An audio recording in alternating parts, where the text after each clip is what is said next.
Toastmasters and distinguished guests. Good evening. Good evening. I'd like for you to imagine yourself in the middle of a huge open-air market, a market that's filled with energy. To your left sits a group of Indian women. They're dressed in bright red ponchos. They're giggling and laughing and they're joking with each other in a language called Quechua. To your right, you have two men who are arguing loudly in Spanish, and they're negotiating the price of a pretty nervous-looking cow that's standing right in front of them. Directly in front of you, you have a woman who's scooping soup from an enormous pot, and she's serving it to you along with a local delicacy called koi. Now, koi is something that you would never, ever eat at home, because koi is the Indian word for guinea pig. And where we live, guinea pigs are kept as pets. They're not served as lunch. All five of your senses are being bombarded. It's Thursday morning, and you're in Saquicili, a little village buried in the mountains of Ecuador. This is day 3 of a year-long backpacking adventure that I took through South America. We'll talk about this adventure and how it enriched my life a little bit later. My name is Mike Licate, and right now I'm proud to call Baltimore my home, but I haven't always lived in Baltimore. Today I'm going to talk a little bit more about some of the places I've lived and how travel has helped to shape me as a person. Specifically, I'm going to tell you about some of the places I've been to in the United States and an opportunity that I had to live overseas. Like I was telling the good doctor earlier, I grew up in New York, right outside of New York City. New York's a melting pot. It attracts people from all over the United States and all across the globe. Being exposed to diversity while growing up made me pretty curious about what else was out there. So when I finished high school, instead of going to a local college, I decided to pack up and head to college down in North Carolina. After living in New York all my life, moving down south was a little bit like going to a different planet. It was a good experience. Was exposed to different pace of life, different foods, different accent. Since leaving New York, I've either studied or had full-time jobs in Europe and all across the U.S. Chicago, San Francisco, South Florida, North Carolina, and Baltimore, Maryland. After college, I worked for a consulting company for 4 years. Right around the 4-year mark, I felt like I had hit a learning plateau and I really just needed a change.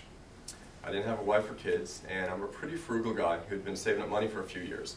And so I decided to put all my belongings in storage and take a year off. Jumped on the internet, and I found a cheap one-way ticket down to South America.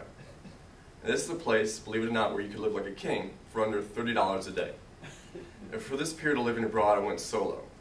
Now, I don't know how familiar you guys are with the geography of South America. I know before I went down there, I didn't really know what countries were there or where they were situated, so I'll walk you through it.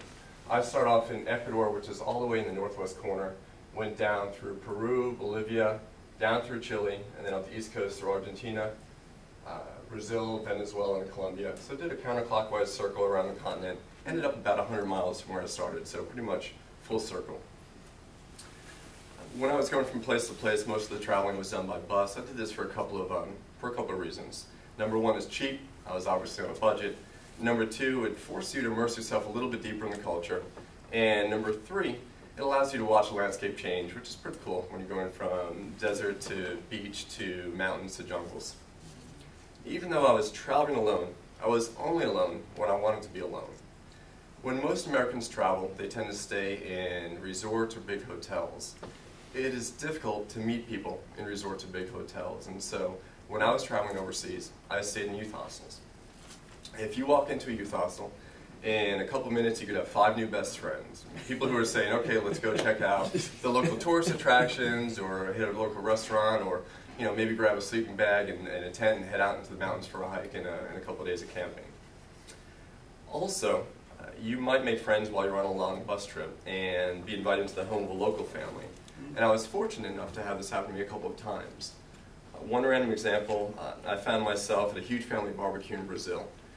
I think that somebody was baptized earlier that day, and so before I know it, I was surrounded by people who didn't speak English, but they were curious about me, and we found a way to communicate. I was eating fish that were plucked out of the Amazon earlier that day and washed it down with some really harsh local moonshine that one of the uncles had made in his bathtub or something. Traveling solo forces you to really put yourself out there. Whether you like it or not, you're constantly forced to meet new people, and it really does test the boundaries of your comfort zone. There's something else that I encountered in South America that I didn't really have a lot of exposure to in the US or Europe was poverty. Poverty in Latin America is all over the place. There's really no way to hide it. What surprised me is that poverty, even extreme poverty, doesn't equate to being unhappy, especially when you remove yourself from an urban setting. For example, I remember being in a small village in Bolivia. This is a place where people lived in huts, huts that didn't have electricity, huts that didn't have running water.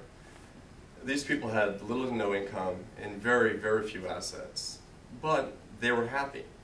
And if you spoke with them and you dug a little bit deeper, you'd find that they had access to a stream with fresh running water. They had a zillion fruit trees in the jungle surrounding their village. Every family had 1 or 2 cows that provided milk, and they all had some type of shelter to protect them from the elements.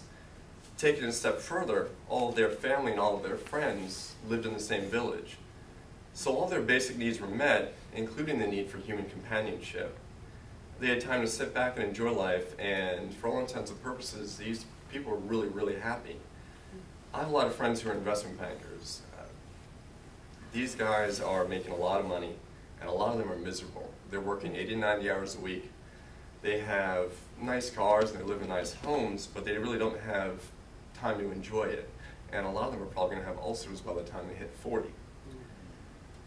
It sounds cliche, but I learned through traveling that money doesn't always buy happiness, and also that you don't need to have money to be happy.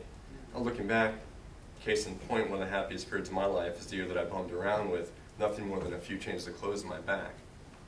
So in conclusion, I encourage everyone here to consider taking a trip someplace different. I'd like for you to consider taking yourself outside of your comfort zone. If time or resources or other obligations prohibit this, you could still grow in some of the ways that traveling forces you to grow, by maybe reading a different book, watching a TV special in a different culture, or maybe even visiting a funky restaurant that serves up a cuisine that you've never tried before.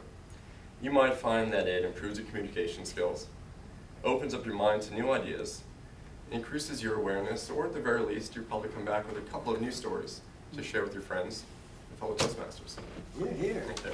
Okay.